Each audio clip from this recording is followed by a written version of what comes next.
Olá, olá, daqui Lídia Palminha, hoje dia 4 de abril de 2026, para deixar a minha mensagem da Páscoa. Pensei e comecei a escrever, mas este ano quero trazer a minha presença, a minha voz e quero trazer a minha experiência. E nada melhor do que trazer a experiência do que verbalizando-a. Normalmente pela escrita tem uma entoação diferente e eu quero trazer a minha entoação, nada melhor do que a minha voz. Ultimamente eu tenho afirmado que os adultos não sabem o que é ser criança. Motivos não faltam, mas poderia ir aqui à sociologia e fazer um estudo da caminhada do humano, podia ir à psicologia, podia ir aqui a N situações para trazer a compreensão da evolução das épocas, mas não há necessidade disso. Os adultos neste momento, aliás, o mundo neste momento está em convulsão, está em dor. E os adultos têm aqui a sua quota parte de responsabilidade, mas a própria vida encaminhou-os para essa falta de reconhecimento da responsabilidade. A vida tornou-se mecânica, portanto passamos a nossa vida a correr de um lado para o outro e na fase melhor, na fase do descobrir, do impulso da juventude, vêm os filhos e depois não há nem tempo para um lado, nem tempo para o outro, portanto isto está tudo devidamente compreendido na questão da evolução.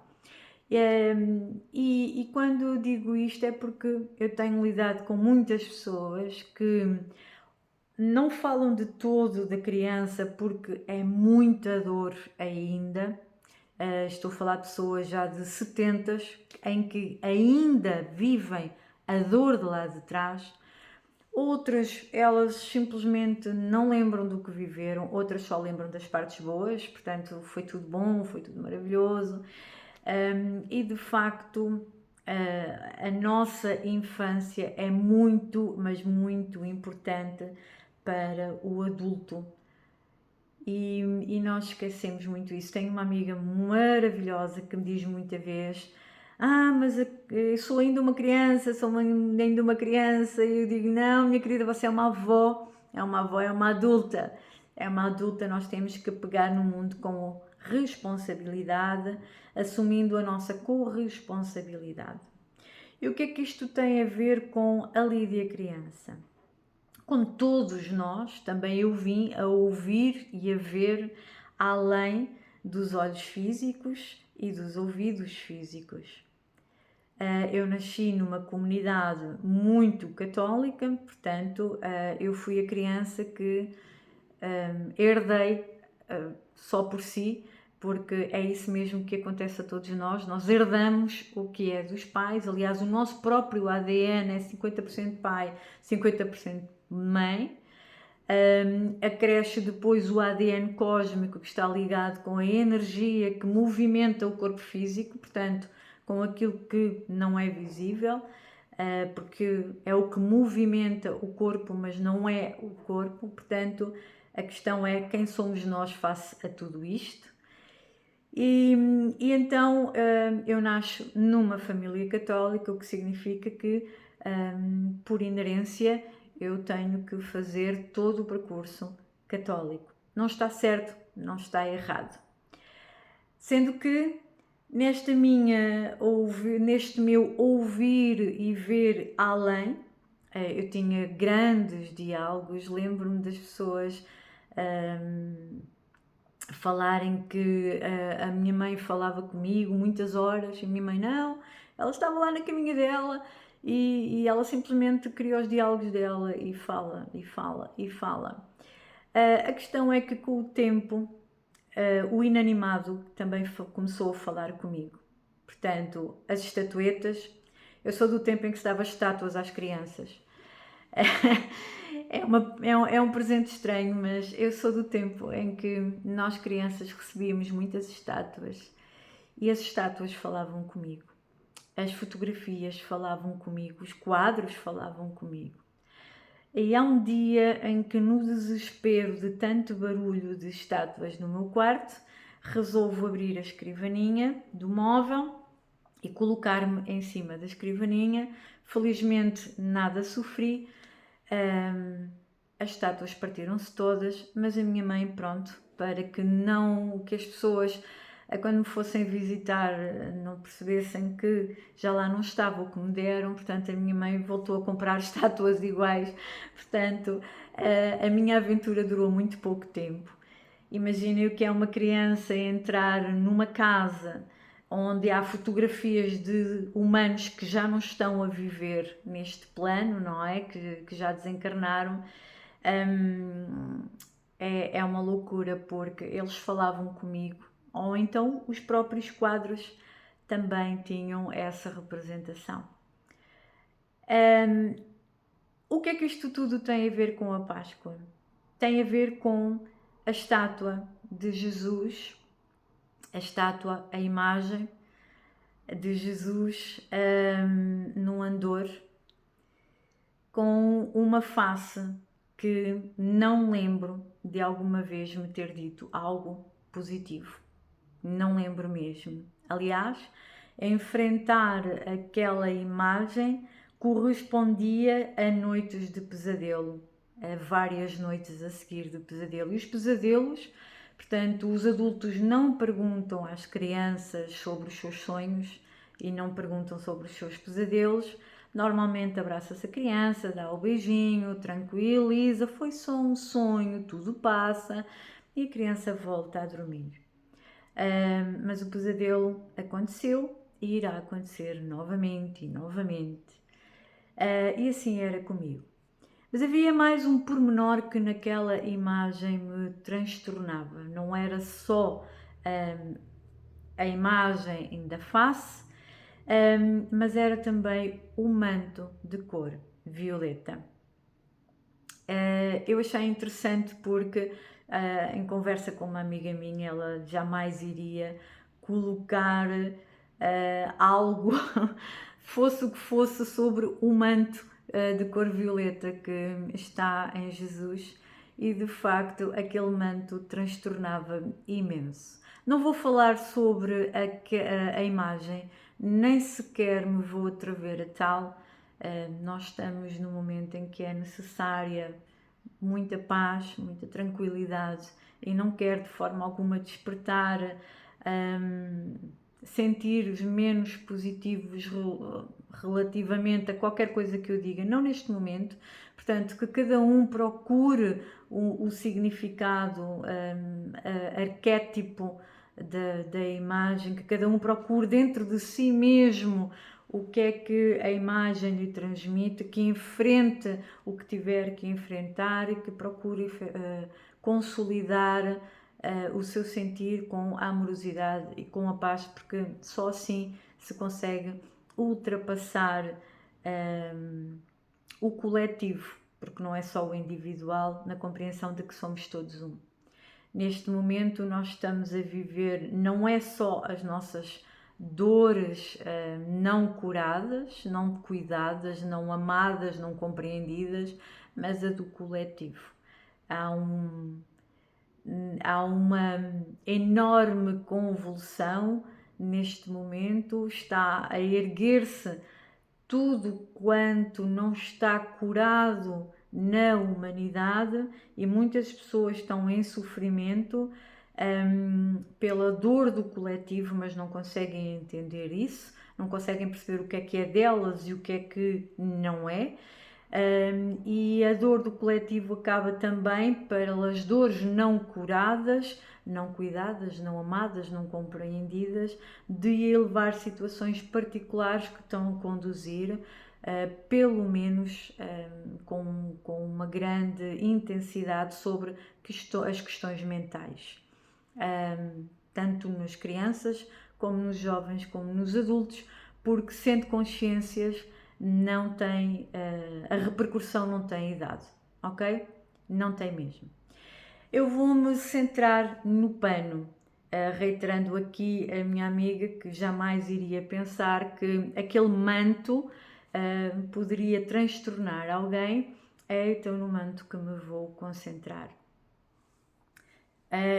Aquele manto eu não tinha explicação para o sentimento que me trazia às vezes um pouco de revolta. Era estranho a visualização dele sobre a imagem de Jesus.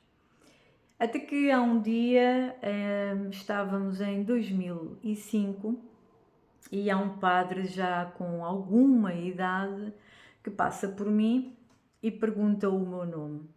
Aí eu respondi, ele sorriu e perguntou-me se eu conhecia a Santa Lídia. Atenção, eu não estou a dizer que sou reencarnação da Santa Lídia, não tem nada a ver com isso. Vocês podem já pensar, olha, não tem nada a ver com isso. Eu só quero trazer a compreensão, e eu tenho que começar pelo início, do significado que tinha para mim, até à cura que eu tive que fazer daqueles sentimentos menos positivos, ok? Então eu achei bastante interessante ele ter-me falado que Santa Lídia estava referenciada na Bíblia, portanto eu não sou uma leitora da Bíblia, mas foi engraçado porque fui lá localizar a parte da Lídia e achei curioso. Mas fui à procura da história de Lídia. Lídia nasceu numa localidade que tem o nome de Tiatira, ou melhor, tinha o nome de Tiatira, porque neste momento não tem esse nome, neste momento é uma cidade, não sei verbalizar, portanto peço perdão, mas terão que procurar porque eu não sei verbalizar o nome, é na Turquia. Então a Lídia foi uma empresária de sucesso, muito sucesso, ela tinha embarcações de grande porte, porque tinham que enfrentar o alto mar para pescar um peixe que só havia num determinado lugar e para tal tinha muitos homens empregados. Quando chegava à terra, o peixe era depositado em tanques, portanto é o nome que eu lhe vou dar agora, tanques, onde era desventrado para retirar uma bolsinha e esse líquido era depositado em outros tanques, onde aí eram as mulheres que trabalhavam.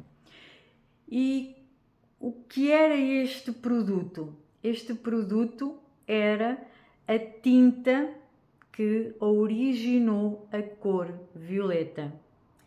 Os linhos eram depositados nos tanques com aquela tinta que era extraída do peixe, peço desculpa, não me lembro o nome do peixe, o que fazia com que a cor violeta, o tecido de cor violeta, fosse extremamente caro. Só tinha acesso a ele a nobreza e o clero. Então, esta criança, quando sentia o desconforto, representava que há um desequilíbrio, sentia o desequilíbrio entre o despojamento que Jesus fez na sua vida e que só entendi depois, mais tarde, não à luz da egrégora católica, ok? Eu sou demasiado rebelde para empreender tudo aquilo que me dizem. Eu procuro a minha verdade. E então, quando eu saio do meio, é quando vou encontrar outras consciências que falam dos mesmos assuntos, mas com outras compreensões. É aqui que eu vou construindo a minha verdade. A minha verdade não é nem melhor nem pior que a de ninguém, é a minha e é aquela que me dá tranquilidade e que me dá paz.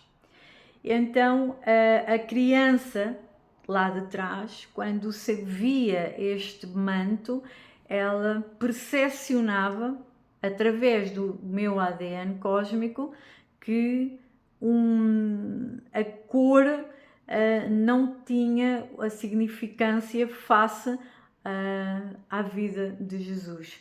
Hoje eu digo isto nesta completude porque é a realidade. Portanto, Jesus não foi atrás daquilo que lhe quiseram dar, desde posição social a dádivas financeiras. Portanto, ele não aceitou ser comprado. Portanto, ele não tinha religião, mas sabia que estava à procura de si mesmo e teria de se encontrar. E de facto ninguém se encontra em apego. Isso não existe e hoje afirmo convicta de tal. Então, isto para dizer que não é por ser criança, é por ser consciência. Então, não é por ser criança que a criança não sabe. A criança sabe porque é consciência. A criança não sabe é explicar, porque não tem experiência na fisicalidade para explicar o que quer dizer, se bem que neste momento, felizmente, já há muitos adultos que conseguem entender, mas eu quero trazer a compreensão de que não é por ser uma criança. Estou aqui a falar de 70, dos anos 70, eu nasci em 72, portanto entrei na catequese em 78, portanto não é por ser criança dessa época que não tivesse já as suas percepções. Quem diz eu, diz qualquer outra pessoa que habite neste plano. Simplesmente não damos importância por N situações. Uma delas é por causa do pertencimento. Ou seja, quando eu sinto algo diferente do que o meio sente, eu não pertenço ao meio e eu tenho o sentido do pertencimento. Muito honestamente, eu, Lídia, não tenho essa questão do pertencimento. Não, aliás, eu não faço questão de pertencer porque de facto eu não pertenço a lugar nenhum nesta fisicalidade, e no cosmos irei pertencendo à medida que tiver que ir evoluindo. Portanto, não tenho o sentido do pertencimento, nem necessito tão pouco de pertencer, ok? Portanto, o que eu quero trazer aqui nesta mensagem pascal é que tudo que nós percepcionamos, tudo aquilo que tudo é muito maior do que aquilo que nós pensamos, que nós acreditamos que é. E é importante viver só por hoje, só por hoje. E vivendo só por hoje traz-nos o momento, traz-nos o instante. E é importante a observação daquilo que possamos eventualmente ter deixado para trás, tivéssemos posto uma máscara, não descuramos, seja pelo que for, mas neste momento está aqui a elevar-se e nós não sabemos quais as razões. Eu hoje olho para aquela imagem, com o pano, com tranquilidade, com paz. Bem verdade que não faço questão de entrar em lugar nenhum onde ela esteja, porque a percepção, a compreensão da imagem não significa que eu não entenda o que é que ela quer significar no plano da fisicalidade, e vou voltar a dizer, não vou falar sobre isso. Vou dizer apenas que é importante trazer a tranquilidade para o dia a dia. E à medida que todas as questões vão sendo trabalhadas, nós vamos descobrindo a nossa cruz. Todos nós nascemos com uma cruz. Ela não se vê, mas ela está cá. E o que é a nossa cruz? É a caminhada no encontro com a nossa divindade, ou seja, a caminhada na vertical e colocar a nossa verticalidade na horizontalidade, ou seja, no nosso plano físico. A cruz é exatamente a consolidação de uma com a outra através do equilíbrio. Então, como costumo dizer, todos os grandes, os que deixaram cá instruções, não tiveram vidas fáceis, não tiveram caminhadas fofinhas, não tiveram, não. Passaram muito. E terminaram, muitos deles terminaram de forma menos divina. A Siddhartha foi envenenado, Osho foi envenenado, Gandhi foi baleado, Jesus foi crucificado. E há uma coisa que eu sei, não há acasos. Todos estes eventos têm algo divino por detrás. Contudo, é isso mesmo que eu vejo, que todos os que trazem algo novo, algo diferente, que na verdade não é novo, mas que vem dizer algo que parece que é novo, é mais evoluído, é diferente, face àqueles que têm e obedecem à sua formatação, não têm vidas fáceis, não têm de todo. E eu deixo um especial abraço a esses que têm essa consciência e que continuam na sua caminhada. De alguma forma, fica o meu desejo sem nada desejar. Neste momento já nada desejo, é apenas uma expressão, porque cada um está na sua caminhada, seja ela qual for, tem o meu respeito e tem o meu amor. Portanto, mas se estas palavras, este tempo que alguém possa dedicar, trouxer alguma consciência, alguma ressurreição dentro do coração, que essa ressurreição abrace com amorosidade e com paz, porque é isso que eu quero transmitir, é isso que todos os dias eu quero ser, se bem que esse ser não é o ser na compreensão física, mas é o ser na compreensão da cruz. Abraço-vos amorosamente, abraço-vos em paz e bora lá viver. Afinal, é para isso que nós estamos cá, para viver. Sejamos todos responsáveis e corresponsáveis pela nossa parte amorosa e de paz.